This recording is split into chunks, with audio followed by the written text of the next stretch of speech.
امروز به جشن 50 سالگی تأسیس سازمان پر افتخار مجاهدین خلق ایران نشسته ایم. 50 سال غرور و افتخار، 50 سال سربلندی و سرفرازی، 50 سال ایستادگی و مقاومت، 50 سال فدا و قربانی بی‌چشم‌داشت در مقدم موکب آزادی خلق ایران. کافی است که برگ‌های زرین تاریخ این 50 سال را ورق بزنیم و آثار این خیر و برکت را در این میلاد و تولد جستجو کنیم. از روز نخستین که حنیف کبیر این بذر شجره طیبه را در جامعه ایران کاشت تا به همین امروز که شاهد بالندگی و رشد این شجره در سراسر ایران و جهان هستیم، این سازمان مسیر صعب گردنهای سیاسی بین المللی و منطقه‌ای را با قدرت و اقتدار پشت سر گذاشته است.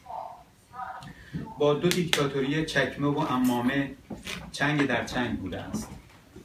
در این مسیر از فدای حداکثر نهراسیده است. معادلات منطقه و جهان آن را نلرزانده است. زدوبندهای سیاسی و خیانت‌ها هم بر او کارگر نبوده. محاصره و شکنجه و اعدام اسیران هم گرد تسلیم و ذلت بر چهره این سازمان ننشانده است.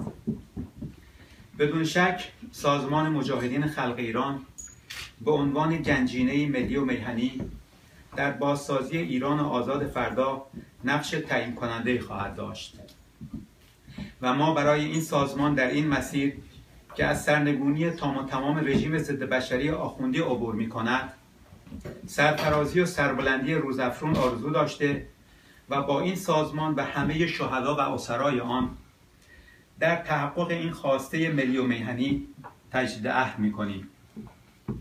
از طرف جامعه ایرانیان شمال کالیفرنیا صمیمانه ترین تبریکات را به مناسبت آغاز 50مین سال حیات سازمان مجاهدین خلق ایران، نثار رهبری این سازمان، تک تک هواداران در سرتاسر ایران و جهان، همه رزمندگان آزادی در رزمگاه لیبرتی و همه اشرفی‌ها در هر کجای جهان که هستند و از همه مهمتر نثار رهبری مقاومت نوین مردم ایران آقای مسعود رجوی و خانم مریم رجوی و همه همپیمانان آن در شورای ملی مقاومت ابراز می‌نمایم.